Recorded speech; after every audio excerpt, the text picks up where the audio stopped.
going on, guys? Thanks for tuning in to another episode of the Red Gold Standard podcast. My name is Zach Hernandez, and tonight I am joined by my guys, Matt Llewellyn and Anthony Perry. We're here to preview the 49ers NFC Championship game versus the Philadelphia Eagles tomorrow at noon. Before I toss it over to the guys, if you're tuning in on Twitter, head over to youtube.com/49ers Hive and join from there. It's in the banner scrolling across the bottom of the screen so we can see and interact with your comments. We're not ignoring you. We just cannot see anything from Twitter, youtube.com/49ers Hive. Join from there. Share your thoughts. We want to hear them. Now that I got all that out, Matt, how you doing this evening? I'm doing pretty good, Zach. I'm a lot of anticipation for this game. Almost time to go. My body is ready. Let's get right into it, man. Same. I'm hyped, man. I've been watching all these. It seems like every day there's like 10 more of these hype videos that these 49ers account makes. And I've just been watching, getting hype, ready to run through a wall. Anthony, how you doing? Good. Your guys' versions of getting hyped are watching these productions. My versions of getting hyped are getting pissed by listening to Eagles podcasts, talking all this trash about the Niners and saying, how much of a cakewalk it's going to be, essentially. So I think we are not the same. But no, guys, I'm really good. Zach, Matt, thank you guys for having me, like always. I'm excited. Seriously though, listening to the Phillies baseball can't come soon enough. The Eagles, just listening to all the podcasts, it's really exciting to hear all the different takes and opinions and whatnot, for the good and the worst. So I'm ready to bring that into this, and I'm just ready to talk game, man. We're finally less than 24 hours away, and I'm pumped, guys. I'm so damn pumped. It's finally here. Same, man. It's been a crazy roller coaster this entire year. If you would have told me the 49ers are sitting at 3-4 after getting their asses whooped by Kansas City, that not only would they be in the NFC Championship game yet again, I wouldn't be with Trey Lance nor Jimmy Garoppolo, I would have just thought you were on crack or something. With that all said, though, Matt, how are you feeling about this game? Because I feel like we talked a little bit after the Cowboys game, but not too much. And I'm curious to get your feelings going into tomorrow. Yeah, I think it's going to be the 49ers' toughest test. Obviously, the Eagles are the preeminent competitor in the NFC for the 49ers. The Eagles present some matchup problems, some things good, some things bad, but at the same time, you just expect the 49ers to come out and do what they've been doing all year, and that's just, going after it, running the football, playing physical, and it's going to be a knockdown drag out on Sunday, tomorrow, and it's going to be whoever outlasts the other physically. So both teams like to hit hard, like to get after it, but I don't know, man. I just have this feeling that there's something very special about this 49ers team. So I'm feeling pretty good. Plus, like Perry was talking about earlier, Phillies, listen, as a Padres fan, I'd like nothing more than to pay the city of Philadelphia back for some transgressions. So let's see how it goes, man. Yeah, I agree.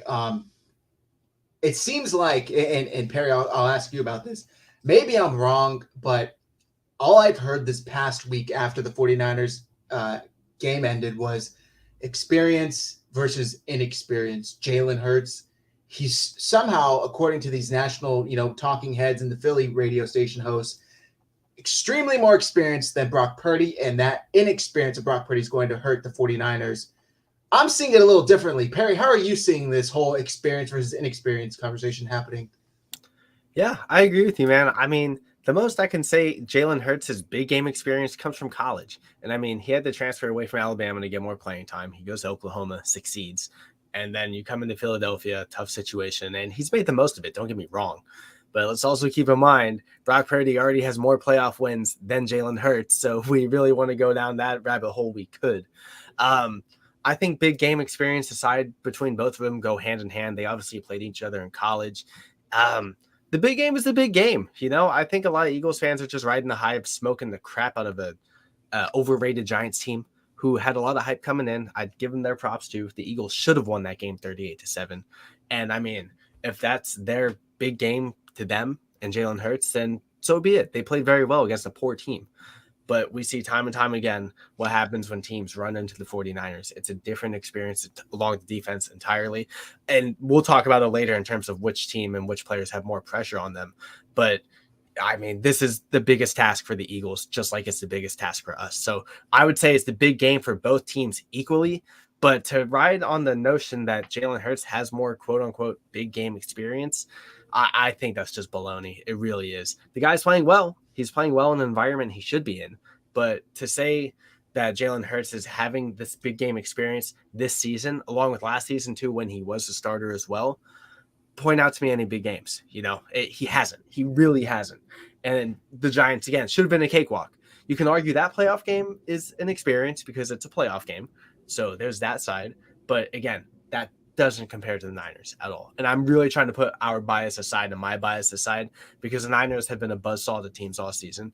And that reality hits really quick. So that big game notion between Purdy and Hurts, it should be non-existent. Zach, I'm with you. I don't think it's as big as Eagles fans seem to be making it, even for Niners fans to an extent.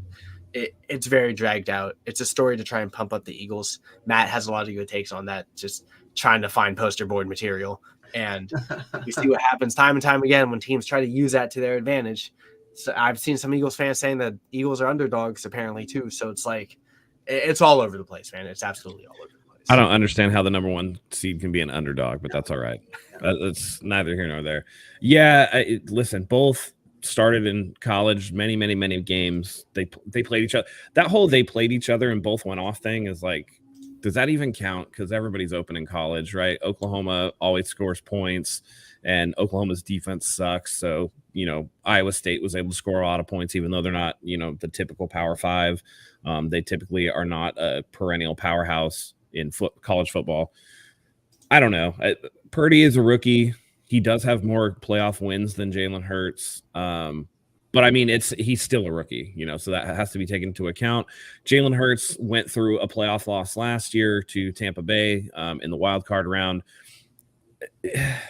I don't know. I just don't see how one side or the other can claim that there's all this experience. Now, where I will say that the 49ers have the experience edge is in the last, couple of years, they've played NFC championship games with a lot of the stars that are currently on this roster. So, Nick Bosa, George Kittle, Deebo Samuel, those guys, Eric Armstead, Fred Warner, those guys have all been through the ringer, have, been to a Super Bowl, have been to the NFC championship game a couple times.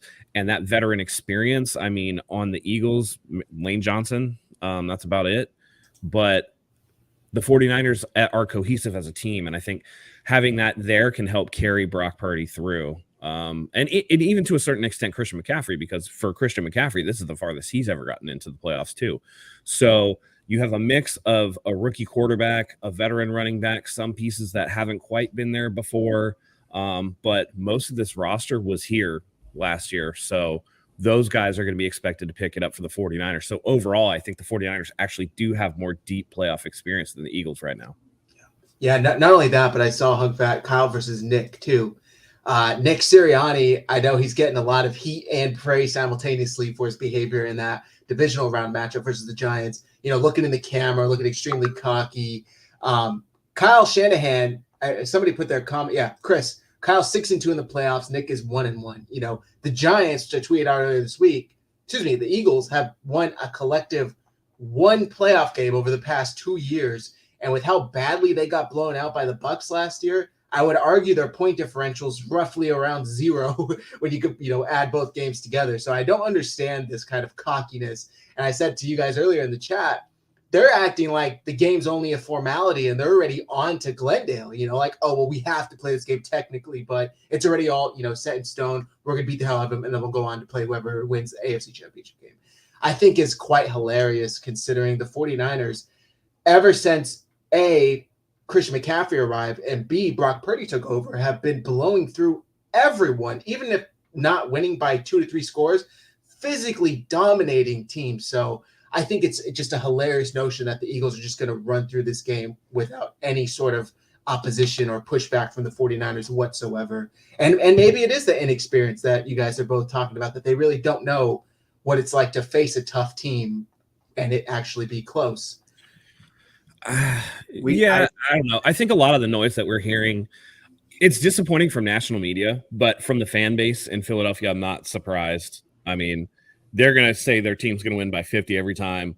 And then if their team loses, they're going to have all the excuses in the book. oh man, if we only had this guy or that guy, or the referee didn't screw us, that's just Jalen Hurts is playing with the banged up shoulder. Lane Johnson's adductor is torn. Yeah. Lane Johnson is an abdominal injury. Yeah, that's all the excuses are going to come out. As if the 49ers don't have injuries as well, as if the 49ers haven't been one of the most injured teams in the NFL over the last few seasons. It's sad. It's sad. It's dumb. I think it's mostly fan noise, and I don't want to read too much into that. I mean, for God's sake, they had to post a picture from last year when the 49ers played Philadelphia with the guy putting the shirt over the Rocky statue and act like that was a new thing. It's just whatever the Eagles fans can do to hype themselves up, they have to do it. They're going to do the talking on the field, and I think that between the teams, there's much more respect than there is between what Philly has been, saying.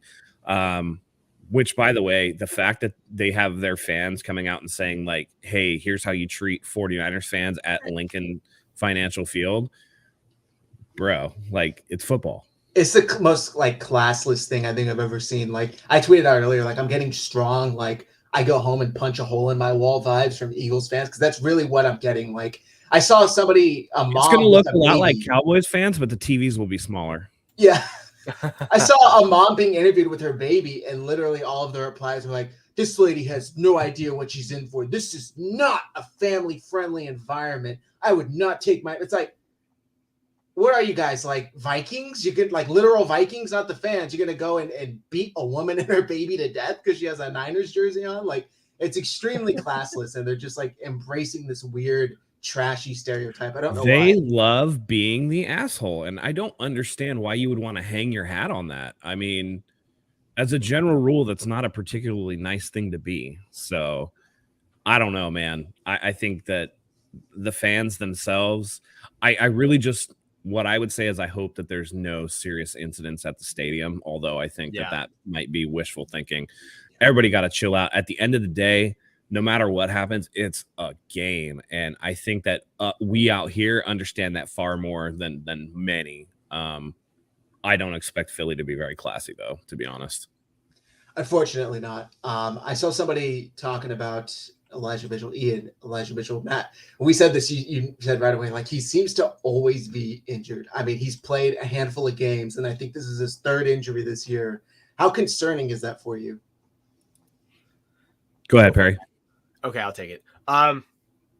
Niners been getting done without Elijah Mitchell since he got hurt previously with the knee injury. And then, of course, the Niners acquire CMC, which it changes the entire dynamic. Don't get me wrong. We haven't seen too much of Jordan Mason. I mean, he got a lot of those carries in the second half of games for our whole winning stretch when games are kind of iced. So we haven't really seen Jordan Mason in a very prominent role to spell Christian McCaffrey in running down situations. Because like Matt and I have talked about before, we know Jordan Mason doesn't offer much in the passing attack. So he's a little too predictable when you know he's on the field. If it's not him pass blocking on play action, well, he's going to run. And if it is play action, we don't expect much out of Jordan Mason to begin with. So it's not ideal. But again, the Niners have been able to overcome any injury. We saw Tevin Coleman got promoted to the 53-man roster. I wouldn't be surprised if he was active. Zach, I know you're saying in the chat earlier that it's not looking too good for Mitchell. So I think it was you or Zay, one of them. But either or, I mean, his type of injury is 50-50 at most. But we see what Kyle Shanahan can do with any running back that he has in the system in particular. So if Eli can't play, I'm really excited for Tevin Coleman's 1.1 yards per carry on 23 attempts. So it's going to be a little bit terrifying to see Tevin Coleman run. But no, whether Coleman's active, whether Jordan Mason gets more burn, whatever it may be, we'll see. But I don't think losing Eli is too big. Don't get me wrong. He's a very prominent player when he's healthy. But I think if anyone can step in and make the most of the situation, it's Kyle Shanahan. And we've seen them execute without Mitchell the last 6 weeks prior to him coming back. And whether that changes or not, we'll see. I don't think it's too big, though, guys. But, with our luck, I mean, it's going to be that one carry. Man, Eli would have been nice type of situation. I don't know. I think this is the wrong assumption to make. I think he's going to play.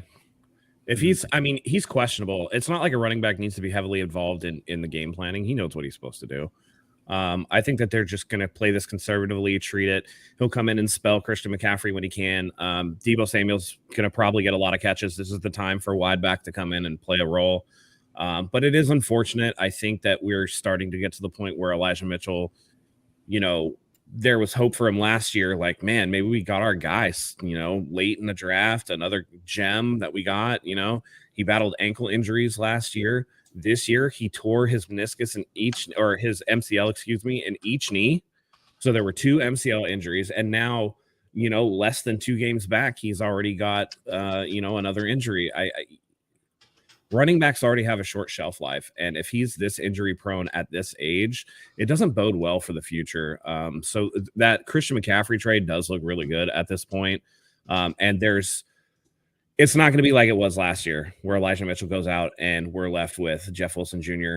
and not a lot else, I think that Christian McCaffrey being there, Deebo Samuel being healthy-ish, I know he's battling the ankle, but it looks like he's going to be good to go.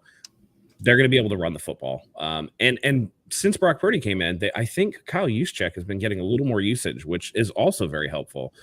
Either way, it is disappointing that Mitchell is, really looking like he can't be counted on for the long haul, but I do expect him to play. And when he does, he'll contribute. I mean, he has no other running style than to run hard. So I expect him to help spell overall. I agree. I think he will play. Maybe it's a matter of how effective he is, but I'm not counting him out altogether. I saw this tweeted out earlier today, and it was from RG3 of all people.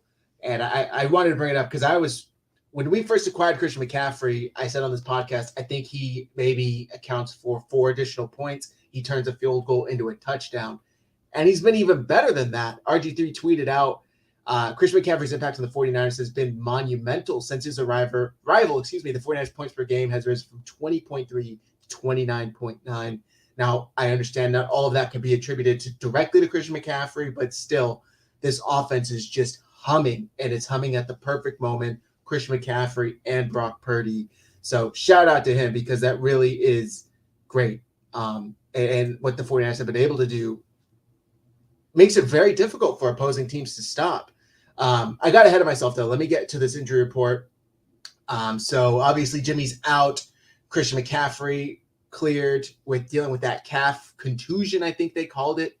Elijah Mitchell, we just discussed, groin injury. He's questionable. And then Trent Williams, good to go. Charles Menahue, oblique, good to go. Deebo Samuel, ankle, good to go. Ambry Thomas, questionable with the ankle. So with those 2 players being questionable, they did elevate Tevin Coleman and Janoris Jackrabbit Jenkins. So we'll see if either of them get any playing time tomorrow. Matt, how are you thinking the 49ers will be able to attack the Eagles? We've heard all week their speed, their pass rush is ferocious. They had a gazillion sacks. How are the 49ers looking to have success? Yeah, I mean, really, this Eagles team looks to be soft in the middle of the field against the run and against the pass. Linebackers they're pretty good. They're nothing special. The middle of the line, I mean, they get after the quarterback for sure. But that also, and we've seen it with the 49ers, leaves teams open to the run. So the Eagles are going to have to pick their poison. Either you give Brock Purdy time by not blitzing him and you get eaten alive by the run and the 49ers control the ball, or you let Brock Purdy, go to work by stacking boxes and really going after the run and trying to take away the running backs. And if you do that, I think Brock Purdy is accurate enough and good enough that he's going to be able to put some points on the board. I don't expect the same situation against the Eagles that we saw against Dallas. I think it was somebody in the chat earlier was talking about how it might have been you, Perry, how the Eagles defensive coordinator doesn't really like to switch game plans for opponents. They just play their defense and that's what they play. They might throw a lot of fronts at you, but specifically game to game, they do the same things. So Kyle Shanahan's going to be able to take advantage of that. He's going to be able to get in his bag. And if Kyle can call a game like we know he can call a game and he brings his best for this, then the 49ers will be able to put up points for sure. Man, I'm excited. I think where the 49ers can attack this Eagles defense, like you said, Matt, the middle of the field. They have some questionable linebackers that are definitely susceptible to getting, attacked throughout the day. And the running game, I don't know why we haven't seen as many people discuss how difficult they have of a time stopping opponents running the ball. I know they were totally different scenario last week because the Giants were down big and early, but even still, Saquon Barkley averaged like 6.3 yards per carry or something crazy like that. I know a lot of fans are going to say, well, he had that big run. Yeah, but that's kind of how football works. Like you take that into the average. So I think the 49ers will have success. And not only that, but the added ability of Christian McCaffrey to catch balls out of the backfield is just going to open up an entirely new avenue for this offense tomorrow. I don't think they have the speed that Dallas has. And I think Brock Purdy was a little taken off guard because he's been able to kind of escape these pass rushers with his speed. And last Sunday against Dallas, that was not happening. He's not outrunning Micah Parsons. So I think that's actually funny you bring that up, because on my walk right before I jumped on, I was listening to Matt Mayoko talk on the Philly special, which is kind of their like high end version of an Eagles podcast. First, before I say anything, I could tell just listening, because the dude was so disrespectful to Mayoko. Mayoko was getting annoyed. I could tell. It's like, damn, like he's just very, very rude, typical. But in any event, one thing Mayoko pointed out, Zach, and again, I think it's actually interesting you bring that up, is that, the Eagles, I wouldn't say Phillies, the Eagles have a lot of sacks, and we've seen how their pressure rate doesn't correlate to the sack rate, which is interesting. They have a lot of power on that defensive line. We understand that. But I don't think they have any one like true athlete on that defensive line that compares to Micah Parsons. You look at Hassan Reddick, okay, he's got great sack totals. He's not a burner like Parsons. Josh Sweat, same thing. Brandon Graham, Fletcher Cox, Javon Hargrave, all these guys. They don't have that type of game speed, that game-breaking speed on the defensive line, or even as a pass rusher like Micah Parsons. And Matt Mayoko was pointing that out, and the Eagles guy wasn't too big of a fan of it. But I think it's that kind of thing where if his offensive line, Brock Purdy's, can buy him time and just hold those assignments. We already see Brock Purdy doesn't need 3, 4, 5 seconds to diagnose a play. He gets the ball out quick. He actually gets the ball out faster than Jalen Hurts. Brock Purdy's time to throw, 2.64 seconds. Jalen Hurts, 2.78. Which, I mean, you're talking milliseconds, but it's still a big deal. It really is. So if that protection can hold up, if we don't see Purdy scrambling all over the place, which I don't think we'll see as often as we did against Dallas, then Purdy will have a lot of a better time to throw, in my opinion. But I just want to jump on that. I thought this was really interesting. You brought that up also, because I agree 100%. Yeah, no, I mean, look, it's going to be – they certainly have a lot of above average to really, really good defensive linemen, but I don't think they have that star like you just said, Perry. They don't have that Micah Parsons. They don't have that Nick Bosa. So I don't know how you would rather go. What would you rather go against? Would you rather go against an average defensive line with a really good specific superstar, or just a bunch of above average to really good players? The 49ers are going to face both in back-to-back weeks, so we'll see how it shapes out. But I think they're saying here in the chat, McGlinchey, Brunskill, and Burford are going to have to step up.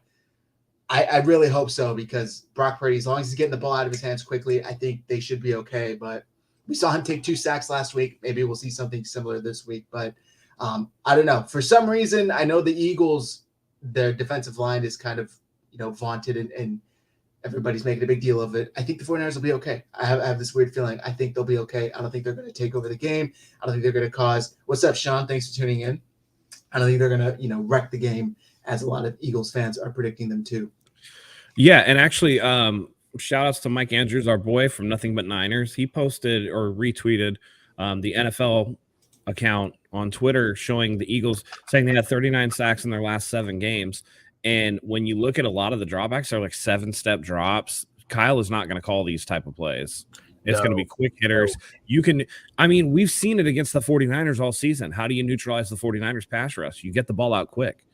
You don't allow the Philadelphia Eagles to beat you. You get the ball to your playmakers in space. I would expect a lot of screen passes, a lot of short stuff over the middle, slant passes, what have you. George Kittle, I think, is going to be a huge involvement in this week like he was last week. Again, you look down the line. I know that the Eagles have a good defense. They have a good defensive line. They have good corners. But up the middle with their D tackles, with their linebackers, with their safeties who are average to good, not great. Very weak. Very right. These up the middle is where the 49ers do a lot of their work. And you're talking about a couple of guys having to handle Samuel, Ayuk, McCaffrey, Kittle, Juszczyk out of the backfield. When you bring in Mitchell, right? If you have Mitchell McCaffrey and you have Deebo Samuel in the game, where are they running the ball from? There's all of these things that you have to consider. And I don't think, for as much as the Eagles like to talk about how they've beaten this team or that team, I mean, the 49ers, they're one of the best schemed offenses in the NFL. So, I mean, with the amount of weapons they have, Kyle should be able to get into his bag. And like you guys have said, they don't have that Micah Parsons superstar on that defense that can just absolutely wreck shop. So I would expect the 49ers to be able to, take that away from the Eagles, particularly their pass rush pressure, by Kyle getting in his bag and getting the ball out quick. And that's the thing, too, is Kyle Shanahan is not going to do that to Brock Purdy. Kyle Shanahan will do everything possible to make sure Brock is in the best position possible. He's done it with Jimmy Garoppolo. He's done it with any quarterback in the past, especially the bad ones, Jimmy G. And you look at Brock Purdy now, it's the exact same thing. Like Matt said, Brock Purdy's not going to do a 7-step drop. He's not. He's not that type of quarterback, first and foremost. And secondly, that's not the type of position you want Purdy to be in. Secondly, I wouldn't be surprised if we see a lot of play action rollouts, try and get Purdy more time to escape the pocket, create more space and time for himself. Anything possible for Kyle to get in his bag to help Brock Purdy succeed. And that's the thing, is that every podcast I've listened to, Niners and Eagles, have been saying the exact same thing. Brock Purdy's got all the success and playmakers around him. He's got Kyle Shanahan. Brock Purdy is not going to need to be a 4-touchdown, 1 rushing touchdown included quarterback like he's been the past 12 weeks. Or 8 weeks. He just needs to go and do his game. That's it. We've seen all the interviews he's done too, guys. He just needs to go play his game. That's it. If he does what he does best, which is just getting the ball out, hitting the spots you need to, maybe a Jimmy throw happens, which is normal, he'll be fine. He really is. And the Eagles not having that game breaker is huge. Hassan Reddick, 18.5 sacks or whatever. Great. Good for him. He's had a fantastic season. Don't get me wrong. But you can't tell me Hassan Reddick with those numbers is going to single-handedly take over this game. He'll have some good snaps. He'll have some good defensive plays, natural, but it's not Micah Parsons. It's not Nick Bosa. It's not Myles Garrett we're talking about at all. Not trying to disrespect the Eagles' defensive line because they played great. But if anyone can scheme around an entire unit as a whole for the better, it's Kyle Shanahan, without a doubt. I saw Jesse Taylor of Last Second Sports. He tweeted this out, and I'm curious to get your guys' thoughts because it's something similar to what Matt was saying too. The Eagles, they have 70 sacks in the season. I'm sure you guys have heard this all year or all week going into the game, And he said upon further examination, 23 of those 70 came in just 3 games. Now, they still had 47 sacks in 14 games, but it's not nearly as impressive as the 70 number. And I think those sacks came against like the Saints. I forget which other, teams, trash teams, the Eagles, and I forget what other team, Commanders. That's right. Saints, Giants, Commanders. So it's not as impressive when you kind of put a little bit of context behind it. Not to mention they're blowing teams out, which 100% respect to them for doing so because they are the better team. You should do that when you're the better team, but that also forces the other team to drop back 50 times. Therefore, you have the opportunity to get pressures and get these sacks. So just a little bit of context there. I don't think that this Eagles defensive line is maybe as good as we're giving credit for. They're still really good, but they're no 85 Bears. Just like we kind of a few weeks ago were saying pump the brakes on this 49ers defense. They're really good, but we're not talking historically good. You know what I mean? So we'll see what it is. I wanted to share this also, just a little nugget we don't have to dive into, but I saw Jerry Rice and Brian Westbrook would be the honorary team captains for each team going into tomorrow. So legendary players for each side. All right, Matt, I'm going to go back to you. On the flip side, defensively, the 49ers historically have struggled with mobile quarterbacks. That's obviously one of Jalen Hurts' strong suits. How could the 49ers stop Jalen Hurts in that offense? Yeah, so the key, I guess, with Jalen Hurts is you can let him get outside of the pocket as long as he doesn't get past the line of scrimmage. So Jalen Hurts from the pocket, very good, very accurate passer. You flush him out of the pocket and he doesn't get past the line of scrimmage, I think he has like a 52 quarterback rating. It's something pretty low and something the 49ers can work with.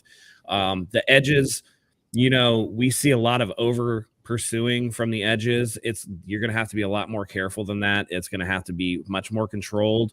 I know that they're used to the all gas, no brakes. I think in this one, you might not necessarily hit the brakes, but you might need to downshift a little bit. With that, I would be very interested to see what they do with Drake Jackson. I think his speed on the edge is something that could be useful, but obviously that's going to depend on how they feel about stopping Miles Sanders and really trying to slow down the Philadelphia running attack. The one thing that you cannot do is let Hurts sit up in the pocket and then scramble through the pocket and get first downs that way. That, I think, is the most dangerous area where the 49ers really have to look out.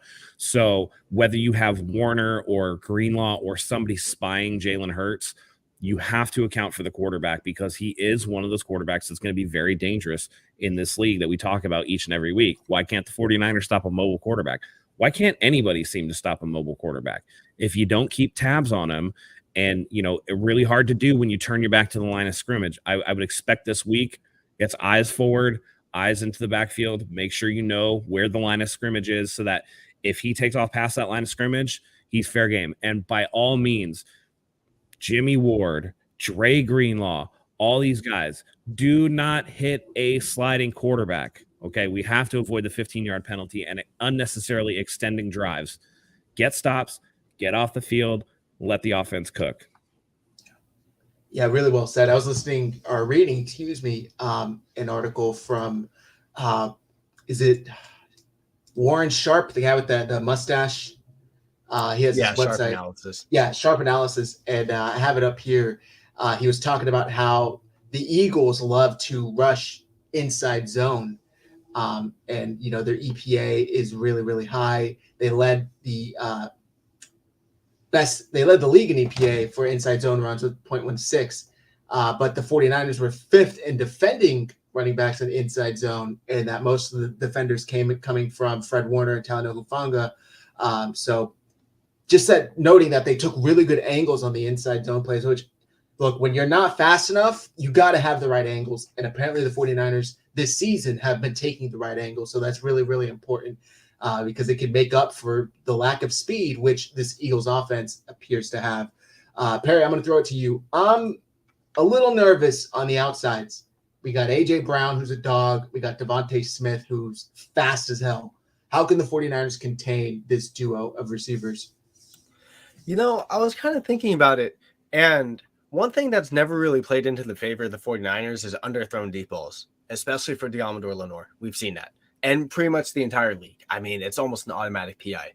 Well, I was kind of thinking on my walk, I was like, maybe it's not a bad idea if a quarterback can't throw a deep ball good against the Niners. And the reason why I say that is because if you're being put in less of a position to draw a PI, which feels more automatic, if the ball's ahead of the corner and better of a chance to make a play on the ball and through the receiver, rather than having to slow up into the receiver, I kind of like those odds. So it's kind of weird. I think the Niners can almost play into the Eagles' strength in a sense, because the Eagles' strength is what the Niners are weak at, obviously. So you have a quarterback that can throw deep. Okay. A.J. Brown and Devontae Smith, absolute burners. A.J. Brown, not as fast as Devontae, but the dude is just a beast. I think we can all agree we expect one of these guys to get their fair share of cake. Always happens with number one receivers against the 49ers, especially this season. We saw it with Devontae Adams. We saw it with CeeDee Lamb. We even saw it with Terry McLaurin, in a sense, had a really good game also. So it happens. I think it's natural for really good receivers to have really good games. But I think if the Niners defensive backs, Charvarius Ward, Deommodore Lenoir, are in a position to make a play on the receiver with the ball ahead of him, I kind of like that odd. Don't get me wrong. It's not a good thing that the Eagles can throw a good deep ball, because we know that's our weakness. But I'm kind of trying to think outside of the box to see how can the corners really attack. And if the corners can just not hold these receivers, it's going to be tough. I won't be surprised if we do see a holding or two natural. But if these corners can just hold their own, not get beat too bad over the top, or if they have safety rotation help from Gibson or Hufanga in coverage, which is a little scary by Hufanga, but if our safeties can cover that back end of it as well, I think they'll be okay. But again, it was like what you were talking about earlier, man. I think if the Niners can get Hurts outside of the pocket, we're talking a different game entirely. We really are. It changes the entire dynamic. We know Jalen Hurts is absolutely not efficient when it comes to scrambling and throwing outside of the pocket. It changes it entirely. Do you have to worry about him running? Yeah, sure. With, like Matt was saying, with the linebackers who have their back turned to the line of scrimmage, they don't know until they turn around and it's too late. But if you're going to force Jalen Hurts into a pass situation where you can't contain him, and the edge players, if Drake Jackson plays, his speed would be nice against Hurts to catch up faster than Omenihu, than Willis, with all due respect. I like that. I really like that. We just got to hope that the defensive line can be game records. We got to hope that Bosa finally gets that sack that we've all been waiting for. Sacks come in bunches. I want to see pressures. If we can get Hurts outside the pocket, give the corner some time to really set up and make some kind of play on the receiver and the ball that's ahead of him, not behind him, I think we have okay odds. Maybe I'm just trying to downplay it because the Eagles receivers do scare me too. But I think there's no absolutes to this. The Niners will have a plan. D'Amico Ryans have been coaching up these guys all season long, and I think we'll see that continue tomorrow. Yeah, 100%. I think the 49ers, I think they'll be able to take advantage of forcing Jalen Hurts on the outside. As long as they don't lose contain, I think they should be okay. There was something I had on the tip of my tongue that I totally just lost. But either way, I think it's going to be a dogfight. But I just think the 49ers, like I started the show with, experience in these games matters, and it matters a lot. Kyle Shanahan, Fred Warner, Nick Bosa, Matt, you named a handful of 49ers veterans start the show that have been here before. And there's only a couple on the other side for the Eagles that I could think of: Fletcher Cox, Brandon Graham, Lane Johnson, that have been here before. So they're coming in hot. The 49ers are coming in off a close, tough win. And I think that really matters going into tomorrow. So we'll see how it goes. There was something I totally had in my mind, but it is what it is. Yeah. Matt, go ahead. I think the key is going to be much like what the 49ers have done all year, right? Which is they go up against teams, they have these elite wide receivers, or they have a couple, and it's like, one is going to go off. And I think this week it's going to be pick your poison. We're still waiting to find out how healthy A.J. Brown is going to be going into this game, because he came up lame a couple times last week, and he looked very upset.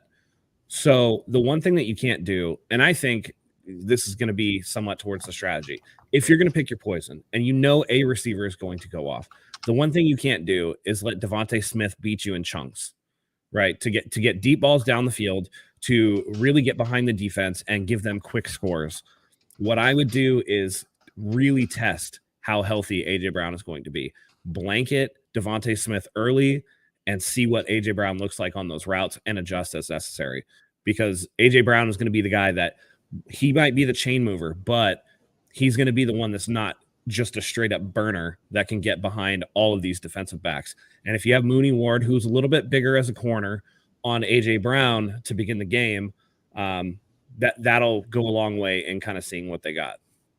Totally remembered. Thank you, Matt. You brought it back to me. One, the 49ers need to make sure that they cannot let these receivers get clean releases off the line, because watching the Eagles games, it seems like timing is such a big part of what they do. And Jalen Hurts is used to getting the ball out on a certain time, every single drop back, whether it's a deep throw to A.J. Brown, to Devontae Smith underneath. So if these defensive backs are able to jam them at the line and just throw off that timing by a second or two, I think that's going to be huge. Make these receivers fight through these releases to get open. And if they can prove they can do that, then you live with that. That's fine. But I don't want to see, last week we saw Mooney Ward 6-7 yards off of T.Y. Hilton, and he was just getting free releases all day. I would prefer we don't see that. And the other thing I wanted to talk about, Perry, you brought up Diamador Lenore. I don't know if any of you guys caught him as a guest on Richard Sherman's podcast over at The Volume, but he was talking about how he was kind of in his own head, and then Kyle set him aside and told him, I want you to be that dog. I want you to be that hyena. And if I remember correctly, I think he literally said, I don't want a bitch out there. And he's like, and as soon as he said that, it all snapped. And I understood what my coach was asking of me. I understood what I needed to do to go out there. Now he's still giving up some big chunk plays, but at least we're seeing some interceptions, some takeaways in return. And just like receiver and kicker, with corner, so much of it is a mental game. And I'm just so happy that Diamador Lenore at the very least has the mental aspect correct, and that he's having Richard Sherman apparently train him. So one of the greatest to ever do it. Really cool to see. Yeah, and I think that just goes to Kyle just really trying to get him out of his own head and just being like, look, you're going to make mistakes. Everybody makes mistakes, but go and make a play. You might not have to make the play or every play or make a splash on all plays, but at least make a play. And, when somebody's inside their own head, it's really easy to be like, man, don't mess up, don't mess up, don't mess up. And then what usually happens is you trip over your own feet, or something happens where you make it a self-fulfilling prophecy. I really think that Kyle Shanahan is really good at communicating with players in the fashion that they need to be communicated with to make them the most effective. And so for him to be able to say, hey, look, I don't need a bitch out there. and knowing that was the right thing for Lenore to hear, to go out there and make plays. That's just a tribute to how good a coach Kyle Shanahan is, and why he, and not mean mugging Nick Sirianni, is the coach of the year in the NFL this year. That kind of blows my mind, actually, that the 49ers, this is a little off topic, but God, the Niners have the coach of the year nominee. They have comeback player of the year nominee, defensive player of the year nominee, defensive or assistant coach of the year nominee, and then Brock Purdy, offensive rookie of the year. It's just, I think that, just to piggyback off Matt, man, it starts with the coaching. It really does. And Kyle Shanahan's a player's coach. He really is. I think a lot of guys, we talked about it on the show a while ago. You see how players respond to the way the coaches treat them, not in a bad way, but in a sense that coaches keep it real. And coaches are going to tell you, hey, if you don't have it, you don't have it. We got to get someone out there who does. And I think Shanahan talks it in the sense that comes off as, I'm not trying to be, a dick. I'm just trying to be real. It's kind of like mean talk, but in a spirited way, I think. And that's what Shanahan's just earned a lot of respect. And like you said, Zach, I didn't know about that with Lenore and Sherm until now. So you see it. You absolutely see it. You see it there in their mentalities leading into this week, the way they play. Shanahan's the exact same way too. So that's huge. I think that's really big. I think a good way to describe it with Shanahan is that, being a player's coach, fine, whatever. But this is the NFL. You have to individually communicate. And I think that's what he does well. Everybody knows if he's riding your ass, then that's what needs to be done at the time. If he's being your buddy, that's what needs to be done at the time. And for Kyle to be able to adjust like that is very important. I mean, Bill Belichick is the last of the in your face all the time, dogging you coaches really in the NFL, right? And then we have, Pete Carroll, who's like kind of one of the last rah-rah guys, just the pure positivity, you can do this, I believe in you, oh shucks kind of guys. The NFL evermore is about those guys that can ride the line between being too harsh and too complimentary. And I think that Kyle is a master at doing that with each player as they need it to be. Yeah, really well said. I wanted to share this from our David Lombardi, which I know we talk about a lot on this show in different lights, but he shares some pretty good statistics, so I'm going to share them up here. DVOA, comparison since week 8 when the 49ers acquired Christian McCaffrey. The passing DVOA, 49ers offense, 64.1%, which ranked number 1 in the NFL. Philadelphia's defense, negative 10%, which ranked 7th. Philadelphia's offense, 21.6, ranked 5. 49ers defense, negative 24.1, ranked 5th. So 49ers out of those two come out with a little bit of an advantage. Run 49ers offense 9.3%, which ranked number 3. The Eagles defense negative 4%, which ranked 20. That's a pretty big difference there. Philadelphia's offense on the run 23.4%, which ranked number 1. 49ers defense minus 24.1%, which ranked 5. And then special teams, 49ers have another small advantage, ranking 4%, which is 5th overall, and the Eagles 3.3%, which is 8th overall. So just like you said, Matt, there are some clear ways to take advantage for the 49ers, both on offense and defense, but sometimes the numbers don't always translate to the field, but it is something cool to talk about nonetheless. We have a super chat here from our guy, Jared. Thank you for supporting the show, Jared. He says the 49ers need to start out fast on offense. This isn't something we've seen much the past 2 weeks, but do you guys agree with this? Absolutely. I would expect them to, go all out on the first drive and try to get 7 right on the board. A little interesting because the 49ers typically get the ball second in games. Dallas last week was a little bit of an aberration with more and more teams deferring to the second half. The 49ers are definitely going to have to get the ball first in spots. I know that Kyle enjoys having the ball to start the second half. Wherever the first drive comes, it's going to have to be a quick, even extended drive to make sure that, hey, we know we all warmed up ahead of the game, but if the defense can get Jalen Hurts off the field quickly, the 49ers have an extended drive, they go down and score points. Now that Eagles offense is on the back foot and out of rhythm. So I do agree. They have to get out there and score points quickly. 100%. They also count on the flip side, Jared. They can't allow themselves to fall in a hole quickly because that just allows the Eagles defense to just let their pass rushers tee off and go at Purdy 100%. So, Perry, did you have something to add to this? Man, I just agree with both of you guys. I mean, if the Niners offense can get going, put a lot of pressure on the Eagles' offense to counter and do what they have to do, then it'll be an absolute slugfest. I mean, sometimes we see these defensive games with good offenses finish 30-28, 27-24, just because you have to make the most of every possession possible. And teams will get very risky on offense when it comes to big plays or Kyle getting into his bag, whatever it may be. It's pretty exciting. But Zach, I wanted to ask you kind of on that notion.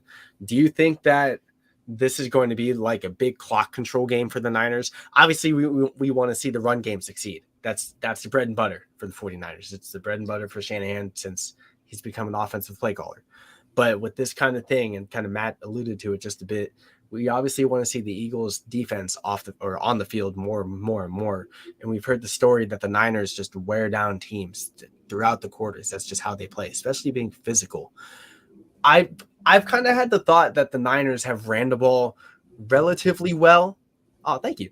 I've had the thought that the Niners have ran the ball relatively well, but there's still part of me that's like, I feel like the run game is just one little step behind. I don't know if it's because CMC has been used more in the pass game. Eli Mitchell hasn't been healthy, so we haven't really had a good second option to CMC. But I feel like the run game for us hasn't been – it's been good. Don't get me wrong. We've seen 100-yard rushing total almost every game, actually every game. But it's just right there. It's right there. So I guess I'm asking, is the clock control notion going to be huge for this game? And if so, where do you see someone on the running back room stepping up? So, for example, if it's not CMC, who would you like to see step up, essentially? Yeah, I do 100%. Not only do you let your defense get rested, they're not winded out there trying to defend against a really, really speedy Eagles offense, but you're keeping their offense off the field. So, yeah, not only that, but that means that the ground game is working. You're able to sustain drives, whether it's through the air, on the ground. And hopefully they're ending with 7, at the very least 3. But you're getting points regardless, right? So I think the longer you're able to keep the ball out of Jalen Hurts and the Philadelphia Eagles' hands, the higher chance of success of winning this game you're going to have. I think if Christian McCaffrey can't do it all by himself, maybe that calf contusion that he has ends up being a little more problematic for him than he initially thought, then maybe we could see a guy like Jordan Mason get in there. We haven't seen him at all this postseason. He was very good closing out games in the regular season, and he's a physical runner. And if we're using CMC in the first half, maybe third quarter, and if we need somebody to go in there and spell him, and if for some reason Elijah Mitchell isn't it, then I'd like to see Jordan Mason get the call. That's my take. Matt, I don't know if you want to add anything. I think really it's going to be Deebo Samuel. If CMC is not able to make the huge impact on the game that he normally does, and by all means, I think that he will. I don't think that the calf is going to be anything that's going to stop him. I mean, calves can be tricky, but I think that he's going to be fully ready to go. I really do expect Deebo Samuel to be the one to kind of take that over, just because we haven't seen it, right? Like, we haven't seen as much of that wide back situation as we had before. The weather in Philly tomorrow isn't supposed to be too bad, maybe some scattered showers here and there, but it's going to be pretty temperate for Philadelphia in January with a high of 52. So that calf might give him a little bit of trouble, but it's not going to be like, the game that Cincinnati played in Buffalo where it's snowing and that muscle is going to tighten up and get super locked up or whatever.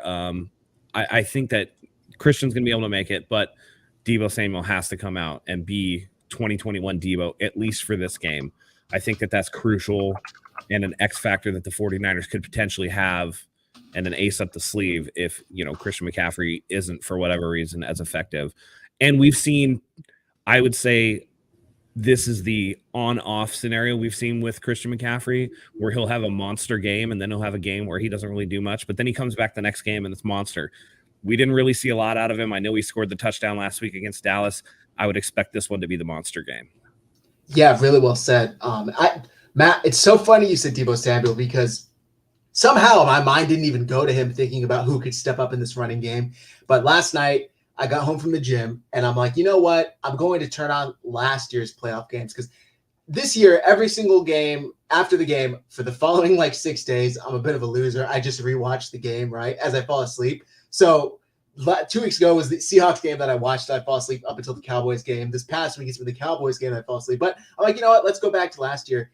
It is amazing last season how a random run on 2nd and 2 from our own 40 turns into a touchdown run for Deebo Samuel. Like the amount of touchdown runs this man had from way outside of the end zone was astonishing. And it's like, when you see that, you're like, oh, okay, it makes sense why he got that contract that he got, because if he could do this regularly, the 49ers are going to be a tough team to beat. There's a question here though, or maybe not a question, but Crypto Frenzy says, I feel like Deebo lost a step since the playoffs last year. Matt, do you agree, disagree? Have any thoughts as to why? I think it's a little bit of people are expecting the Deebo Samuel thing, where last year, wide back, it was more of a novelty. And I mean, let's be honest, Deebo had a massive year last year. There was a little bit of distraction in the offseason with all the will he or won't he leave, asking for a trade, all that stuff. And then early on in the year, the 49ers are dealing with injuries. It's Trey Lance going down. It's Jimmy Garoppolo coming in. It's Elijah Mitchell going down. It's Jeff Wilson going out of town once we get Christian McCaffrey. It's getting Christian McCaffrey involved in the offense. It's Christian McCaffrey being so good that we don't necessarily need Deebo Samuel to be what he was last year. This team is much more balanced on offense this year than it was last year. Deebo was a one-man wrecking crew. Brandon Ayuk has his first 1,000-yard season. George Kittle has come on strong as of late with Brock Purdy at quarterback. Deebo Samuel hasn't gotten the pure usage that he did last year. And with people game planning for it, I think that's a good thing, because this is the perfect opportunity to really involve him in the game plan and kind of pop them when they're expecting it the least.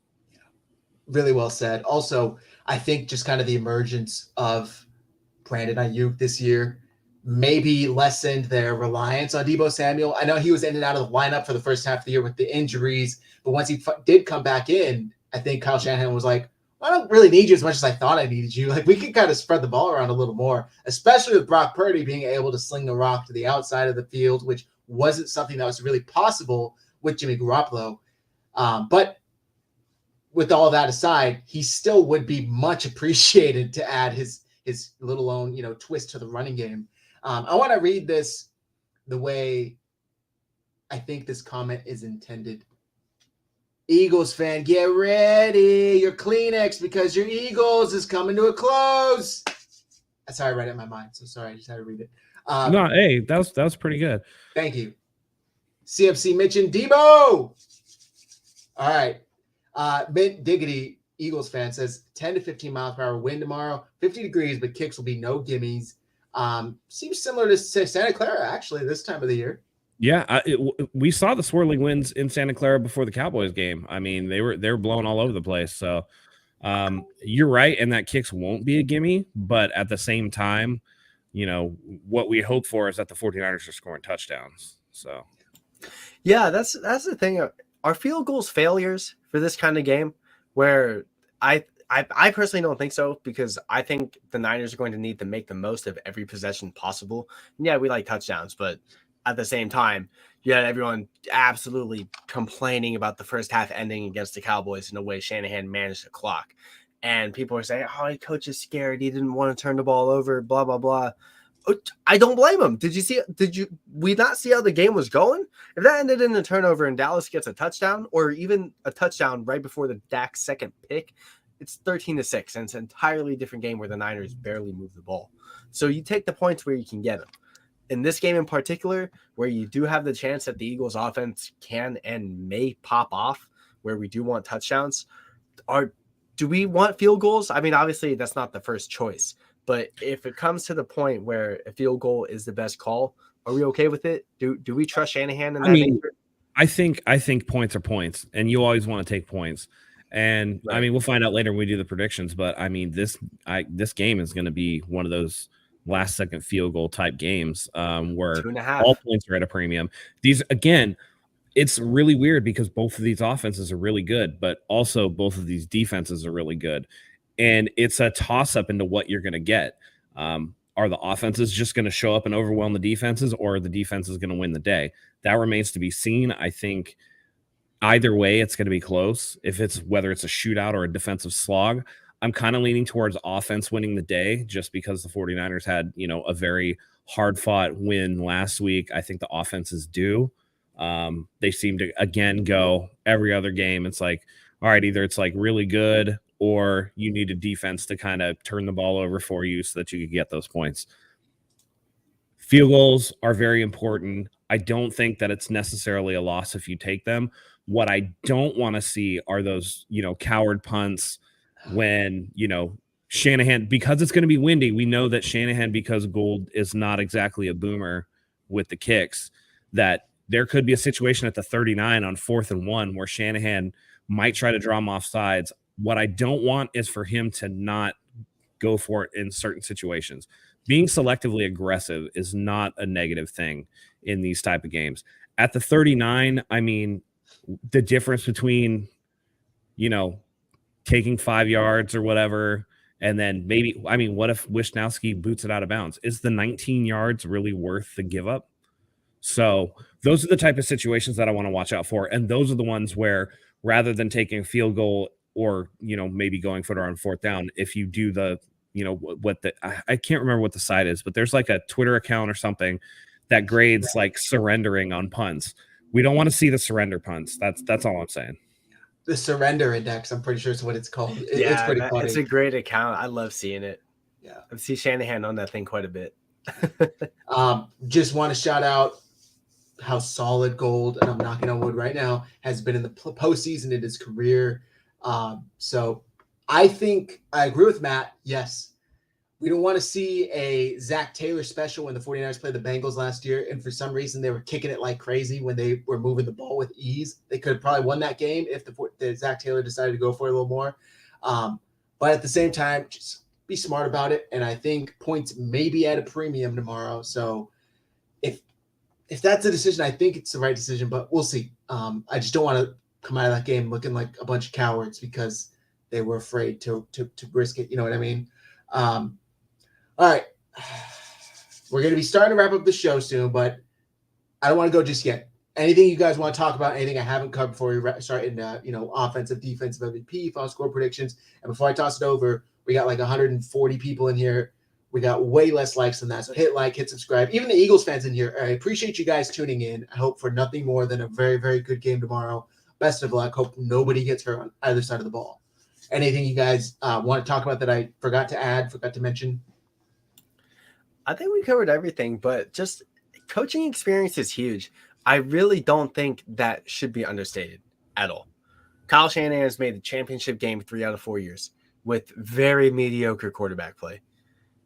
Brock Purdy's a mediocre quarterback physically, but by God, he's executing offense better than we have ever seen Shanahan have, even with Jimmy Garoppolo at his peak, but by and far. So having that experience, Kyle Shanahan finally having that guy in his offense is huge. I also don't think it should be understated that the Eagles beat a really bad Giants team. We saw this exact same thing with Dallas last week. They beat the crap out of a terrible Tampa Bay team. What separates Tampa Bay and New York, honestly? Other than the players on the roster, they were pretty much the exact same team. Terrible. And then Dallas loses. So you come in against a team with a lot of high hopes and expectations to kick the crap out of the Niners. Well, having the players who understand that aspect of it is great. Having your coaches understand that aspect of it, understanding what we need to do to come in to execute, attack the Eagles' weaknesses the best we can, is far greater than I think a lot of us can even begin to understand. So at the end of the day, when it comes to the people on top, having the coaching experience is huge. And that's not to knock Shanahan or Sirianni because they have been very successful, but just that medal is huge, guys. I really think that medal is huge. I agree 100%. And just to add, and then Matt, you can share your take, but I think Kyle Shanahan's going to be sitting there with his, play call sheet in his hands thinking, so this is the guy that you're telling me is a coach of the year over me. Okay, let's see it. And I really think that that's going to play into it. And he's going to try and coach the hell. I mean, he's obviously going to try and coach his fucking heart out as much as he can as it is, but even still, especially because of that, Matt, anything that you want to discuss? We have a couple questions here as well. Yeah. I think that this is a class of the NFC. either way, this is going to come down to which team can execute better. One thing that I like is that I feel like the 49ers on the road is a better kind of fit for them. I think all of the pressure, and we've seen it with all the gesticulation and all the bloviation. Thank you, Stephen A. Smith, for that stuff. A lot of the trash talk that Philadelphia Eagles fans have been giving out to 49ers fans, and the fact that 49ers fans, by and large, are saying, hey, man, like, this is going to be a good game either way. The pressure's on Philadelphia. They're the 1 seed, right? The coach has compared Jalen Hurts to Michael Jordan, okay? We know that Brock Purdy is a third-string rookie quarterback, Mr. Irrelevant. Everywhere we've gotten has been a little bit of a bonus for the 49ers. So the 49ers come into this game with no pressure. And Philadelphia Eagles fans know that. That's why they're saying, oh, we're going to blow the 49ers out, this and this and that, because there's no world that they can believe in that the Eagles would lose to Brock Purdy. That's their mindset, because if it did happen, what does that say about the Eagles? What does that say about the type of pressure that they were under? It would mean that they cracked. I mean, let's be honest. So the pressure is all on the Philadelphia Eagles. They have to defend their home turf. They have to be the ones that end the Cinderella season of the 49ers with Brock Purdy, coming on late. For the 49ers, this is all just extra. This is all just garnish on a 5-star dish. Yeah. So either way you look at it, the 49ers can come out, play loose, play relaxed, and being on the road kind of will serve to dial them in. I noticed that the 49ers really get off to good starts on the road. I would expect that to continue.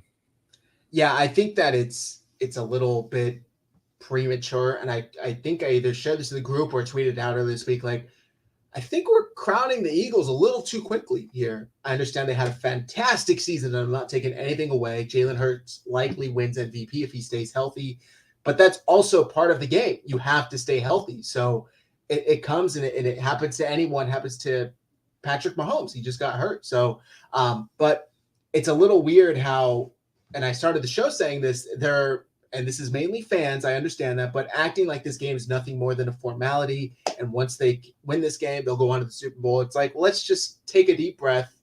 Let's calm down. You're not playing, Brian Daboll and the New York Giants again, all due respect to Daboll, but you're playing Kyle Shanahan and the 49ers who have been here 3 out of the past 4 years. So we'll see. Did you have anything to add, Perry? If not, there's a couple questions in here. No, I'm looking at the Chiefs comments, so that took me for a loop right now. But there's just a lot of pressure on the Eagles, man. I mean, they have the roster in their minds, they have the coaching, they have the home field. Really, I mean, this season, in all accounts, whatever happens with the quarterback room next season between Purdy and Lance is a huge outlier, because what's happening is just one of one, and we've never seen this before. Not from a rookie quarterback, let alone a 7th round quarterback. So it's reasonable to see why expectations are high in Philly, but it's also reasonable to see why coaching and the playmakers the Niners have can be overlooked entirely. And I really just feel like all the corny shit the Eagles have been going on with playing Creed, playing all the movies that apparently Nick Sirianni is really big on, which by all means, find your motivation, do what you got to do. But it's just, man, it's just seeing this happen and then listening on the radio and then hearing Eagles radio hosts themselves comparing Sirianni and Jalen Hurts to the next tone of Bill Walsh and Joe Montana just blew my mind entirely. I'm not going to rant on it. So it's just, even if the Niners win by 1 point tomorrow, it's still the Eagles should have seen what was coming. And I think that's the mindset that's being overlooked by them entirely. That's the way it's come off to me, at least. And it just plays in the Niners' favor entirely. I mean, to me, this is just a lot about noise, right? Like, I don't think either team gives a shit about what the fan bases are saying. I don't think they care. I think it's more about the fan bases, but I do think that the fan base kind of reflects the attitude in the room, right? We've seen people on Twitter when Brock Purdy was announced for Rookie of the Year saying, like, why does this dude deserve to be Rookie of the Year? And you touched on it. What he's doing is unprecedented. This has never happened before in the history of the NFL. So that's why he deserved to be there. But that being said, that also puts pressure on the Eagles, because if you don't beat Mr. Irrelevant, what does that say about you? And I think Eagles fans know that, and Eagles fans are kind of relaying where the pressure situation is. The team knows, the 49ers know, hey, we're doing the best we can. Nobody thought we would get this far. We're on the road. Let's do another one. Let's go 1-0. Eagles fans are like, dang, we're the number 1 seed. We're at home. We can go to the Super Bowl. But if we lose to this Brock Purdy guy, like, there's no way, right? There's no way. And I think that really plays into the amount of pressure. And I think that the teams know that as well. But in terms of like, oh, it's going to be a blowout or this or this or that, or the disrespect that Eagles fans are giving 49ers fans, like, I mean, that's for the fans to decide. Both teams are going to be dialed in either way. I don't think either team is going to underestimate the others. It's just the implications of what happened in the game are different between the two teams. Some people in the chat are saying, oh, no, pressure will be on Kyle because he'll have lost back-to-back NFC championship games. How many coaches make it to back-to-back NFC championship games? Kyle is doing just fine on his own. Yeah. He chokes under pressure. I don't know. 3 out of the last 4 NFC championship games he's been in. So, I mean, he's doing something right. Yeah. At this point, both teams are going to go out. They're going to play hard, be that as it may. But you can't deny that the pressure is firmly with the Philadelphia Eagles. They have to defend their number 1 spot. Also, I've seen a ton of this. Didn't Joe lose to the Broncos? We're talking week 2 of the NFL season. Like, this team is completely different. Jimmy Garoppolo under center. Didn't even have Christian McCaffrey.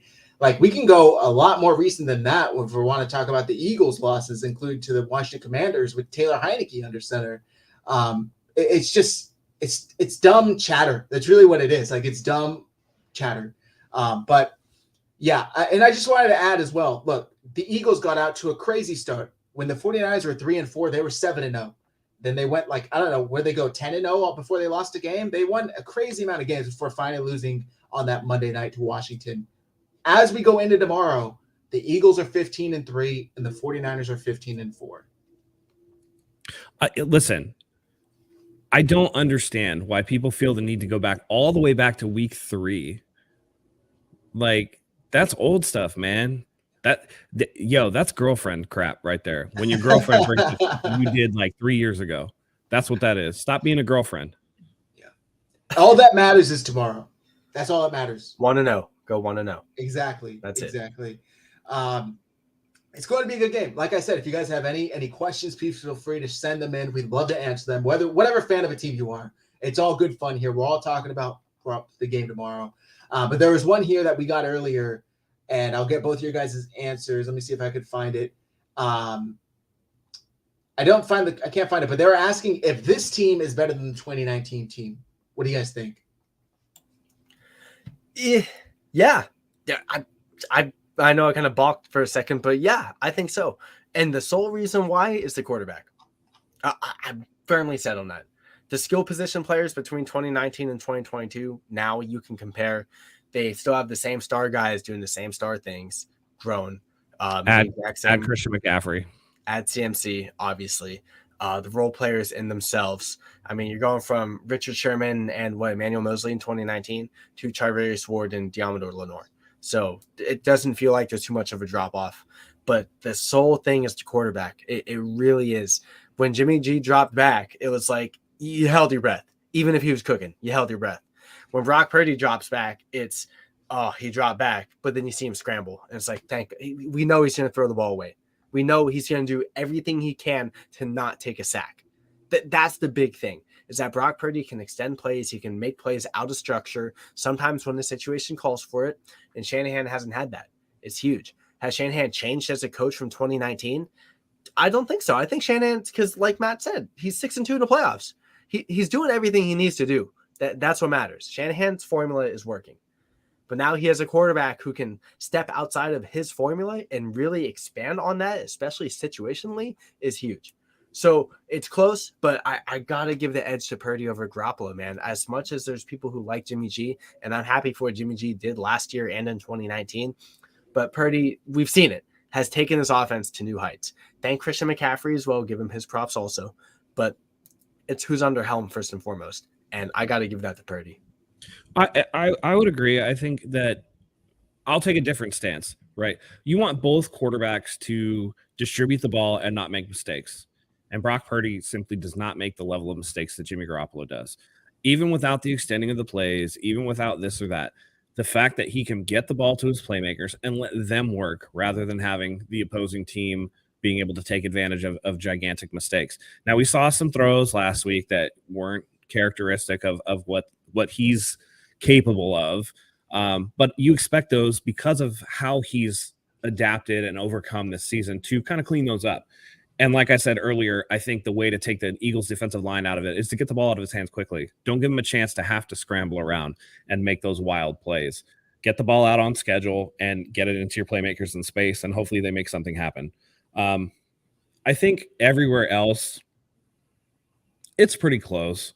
I think maybe you look in the secondary of the 2019 team and it's a little more consistent. But then again, there wasn't somebody like a Mooney Ward at the top of the heap. Jimmy Ward's been playing out of his mind in the slot.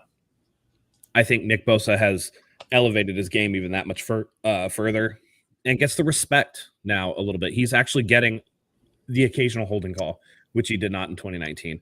And I think Kyle has learned. He's come across this team. Dre Greenlaw, Azeez Al-Shire have come into their own. Overall, I think it's better. But the problem is I think the rest of the NFL is better too. So it's going to remain to be seen. Either way, it's going to be a hell of a game. I think it's going to be one for the ages. I think this is going to be, bar none, the game of the playoffs so far. 100%. This comment fucking killed me. Polar Night, sweet mother, God, it's the perfect evolution of beard growth. I just shaved today, dude. That's the thing. I just shaved also. Also, the full circle. Let me see. Rob DR, they all gassed up after beating the Meadowlands Midgets, just like Dallas was after Tampa Bay Seniors team. That's funny. That's some funny stuff. Hey, I mean, for what it's worth, the Cowboys were the third best team in the NFC. And that's huge for the Niners. That's huge for Brock Purdy. And you go from playing the third best team to playing the first best team, because I do think Philly on paper has a better roster than the Niners, but you just go into that entire thing and it's who's battle tested, who is. And that's why I made my big point about having Shanahan and that entire coaching staff. They understand and they know these scenarios. They know these situations. Sirianni, Gannon, Steichen, Hurts, their experience doesn't compare at all. 100%. All right, let's get into wrapping this show up. I just find this hilarious, by the way. My quarterback's better than yours, and that's a fact. Congratulations, you're better than Mr. Irrelevant. Okay, water's wet. This is the stuff. This is how I know that Eagles fans are scared, because the fact that they have to say, okay, the sky's blue. Okay, well, why is that even a thing? You must be worried about it, because if you're better than ours quarterback loses to our quarterback, what does that say? Hey, all I'm saying, their quarterback's not up for offensive rookie of the year. So and wasn't as a rookie either. So, yeah, exactly. All right. 6 games. Offensive MVP. Let's start with offense. What do you guys got? Go for it, Matt. I'm going to say Christian McCaffrey has a Rams game. I'm going to say he has a rushing, receiving, and throwing touchdown. Okay, I like it. Perry, you want me to go? Yeah, go for it. I'm going to go George Kittle. I think the 49ers are going to have success attacking the middle of that Eagles defense, like I said earlier. And I'm going to say 5 catches, 100 and something yards, and a touchdown. I got to rock with Brandon Ayuk. We haven't brought him up too much in this pod. Obviously, we do. You guys do every other show. But I got to give Ayuk a little love, man. I think, he's the unsung hero. He really is. He's finally had his breakout year. He finally has a quarterback who can hit him when he needs to. And you see Debo succeeding. You see CMC succeeding and Kittle. And it's like, well, what about Brandon Ayuk? He's quietly had a really nice season. So I got to give it to Brandon Ayuk. I'm kind of thinking about the score in my head when we get to that point. But I'm definitely expecting Brandon Ayuk to have a big yak game. We saw the hurdle, the infamous hurdle from last season. He was saying that Marcus Epps, I think, is going to be looking to lay the hammer on them because of that hurdle. I don't blame him. I mean, you got hurdled on national TV. So when you see that happen, I got to give Brandon Ayuk. He's my guy for offensive MVP. Not necessarily a breakout game per se, but I think we'll see 7 catches, 96 yards, 2 touchdowns. I'll give him 2 tutties. I love it. The chat's loving Debo tomorrow. Hey, playoff Debo is another beast, so maybe Debo Samuel does break out tomorrow for this postseason. Defensive MVP. Who do we got, guys? Matt, we'll start with you. Listen, you know what it is already. Nick Bosa, 3 sacks and forced fumble. He's due. He's gone the last 2 games without a sack. He's impacted the game, but hasn't really stuffed the stat sheet. He did have the fumble recovery, which was great. But I think that he comes out and he makes his presence known. Lane Johnson with the injury, with the abdominal injury, I think that that's going to play a factor if he has to go up against Nick Bosa, who will bend him in knots. I know that dude is like a gamer and an all-timer. Shout outs and respect to Johnson, but Nick Bosa is a savage. So 3 sacks and a forced fumble. Okay, I like that. For me, I'm gonna go with it's between Hufanga and Diamador Lenore, but I'm gonna go with Hufanga. I think Hufanga last week he was so close to having a couple of game-changing, sacks or forced fumbles, whatever it is. I think this week his speed comes in clutch versus a guy like Jalen Hurts, who's really, really quick in short areas. And I think the 49ers are able to use Hufanga to kind of counter that speed of Jalen Hurts. I'm not going to give any stats, but I think he has a big impact on the game. Perry, who do you got? Yeah, I'm with you on that boat. I can't really think of stats for this guy, but Fred Warner really came into the spotlight with running stride for stride with CeeDee Lamb in coverage last week, which is unbelievable. I think all of us can say we've been pretty critical of Fred Warner throughout the year because we've seen his lapses in coverage. He's due for a nice play or two every single game. He always has it. But there's that occasional Fred, you kind of over pursued on your zone a little bit. Fred, you kind of took your eyes off the play or whatever it may be. But it doesn't change the fact Fred Warner is still Warner for a reason. I can't predict the stat. The only thing I can say is I'm expecting a forced fumble out of him. But it's going to be a big cover game. It really is. I mean, with the corners being tested, we might not see Warner called on too much. But the big thing I want to see him do, go after Jalen Hurts. The moment Jalen Hurts scrambles, you get your back onto the quarterback, you got to fly and hit the guy. He's coming in with the banged up shoulder. It's going to hit. I think it will hinder Hurts. Everyone's been saying that Hurts is not 100%. So this is the kind of game where you just got to hit the guy. You really do. You got to play physical. And who's more physical on the field than Fred Warner? Aside from Hufanga and Nick Bosa and Dre Greenlaw and everyone else. So he's right up to that standard. So I got to give it to Warner, guys. That's my guy. Yep. Before we get into our final score, I just love how sensitive Eagles fans are when it comes to a fictional character, the statue of a fictional character. That picture was from 2021. Get over it. Yeah, not only that, nobody comes in here and does that and win. It was from last year, and the Niners did win. So yes, they do. Also, you're aware he doesn't actually exist. The writer could have easily just put him from Chicago or Detroit. They just happened to write Philadelphia. It's just hilarious to me how sensitive they are when it comes to the statue of a character that was just made up by someone. All right, final score predictions for the NFC Championship game: 49ers versus Eagles. Matt, who do you got? Yeah, like I said, this is going to be a very close game. I think that offense is going to be more of a thing than defense. I have a feeling that the offenses are going to go off this game. I have the 49ers pulling it out on a Robbie Gould game-winning field goal. I have the 49ers 29, the Eagles 27. Okay. Oh, man. I agree. This is going to be a great game. This is like the first year. We talked about this in the Cowboys recap show. Championship weekend, the first year where it's all 4 teams are legitimately the best 4 teams in the NFL. They made it to championship weekend. So I'm so excited, regardless, for a great day of football. May the best team win. I'm going 49ers 27, Eagles 23. Perry, who do you got? Yeah, I've been kind of teetering between what I think high scoring is in this game versus what could actually happen. I got to lean on the higher scoring side. I think these teams are just they got to lay it out on the line, both teams. I won't be surprised if the Eagles just light it up. I won't be surprised if the Niners just light it up. It's going to be decided by either a field goal or a 4 to 5 point situation. But I gotta be home and ride with our guys, man. I think that coaching experience from Shanahan and the crew really helps. I think Purdy's success by just playing his game and doing what he has to do really is key. I got 28-24 49ers. It's going to end on the Eagles' failure on a drive. 4th down turnover. Just end on turnover on downs, 28-24. And it's going to be tight. It really is. I wouldn't be surprised if it's even a field goal closer like Matt's. But it's one play is going to make the difference. And I'd like that go for the Niners. So 28-24.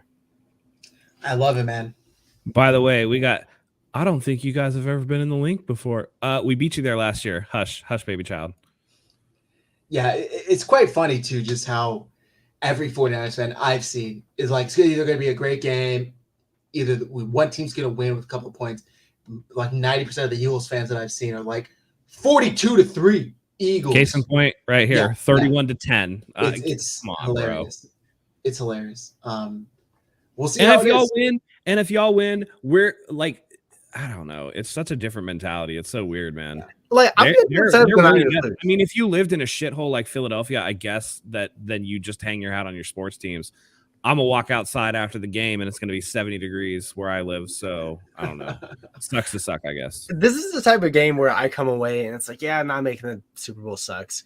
But like we finally got like another quarterback that we can hang our hat on and go, okay, this could actually be the guy. We have something here. And yeah, it might suck to not get the outcome we have. But if that quarterback we have is Purdy and is in the wings, then I'll take that decade of success with Purdy over, one thing that I know we can get back to. So it's a respect thing. Don't get me wrong. There's some Eagles fans out there that are kind of crazy. I get it. There's others that are relatively respectful. But I mean, who would have thought at the end of the day, who would have absolutely thought the Niners were going to be in this position? Period. Do the Niners have something to lose in this game? Sure. But they could also go, you know what? We have pretty much achieved the impossible so far. So they have that notion to work with and they can keep rocking with that, man. It's crazy. All right. Let's see. Best of luck tomorrow. I've seen some Eagles fans in the chat like weirdly hoping for a Brock Purdy injury, which is weird. Hopefully nobody gets hurt on either side of the ball. Hopefully it's a great game. Right. Hopefully it's one we can rewatch for years, regardless of who wins. Look at how worried they are. Look at how many people are in this chat, though. Just talking shit, coming in. Y'all are worried. I get it. It's fine, man. It's fine. We get it. It's cool, man. It's going to be a good game either way. So. No matter what. Yeah, no matter what. And y'all come back either way tomorrow. We'll be here tomorrow night. We will be here. Come back, celebrate, or come back and cry. Whatever it is you want to do, come back after the game. We appreciate all you guys tuning in. All of our personal handles are below on the screen. You can follow the podcast at RGS Pod. Follow 49ers Hive at 49ers Hive. Thank you, everybody, for tuning in, spending your Saturday night with us. One thing is for sure, the Giants and the Cowboys just ain't it, and they're not in the stands. So Eagles, 49ers, that's who it's between. Whoever wins goes on to the Super Bowl. I love it, man. Couldn't be between two better teams. So with that said, Matt, you want to carry us out? Absolutely. Thank you all for being here. Even the opposing fans, we love having you here. It's all respect. It's all love. Football is a game that we all enjoy and that we can all come together over. A little friendly banter, this and that.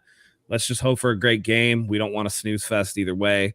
That being said, come back tomorrow night. We'll be here recapping the game after it's over. So, again, love having you here. Follow all of us below. From my man Perry, from my man Zach.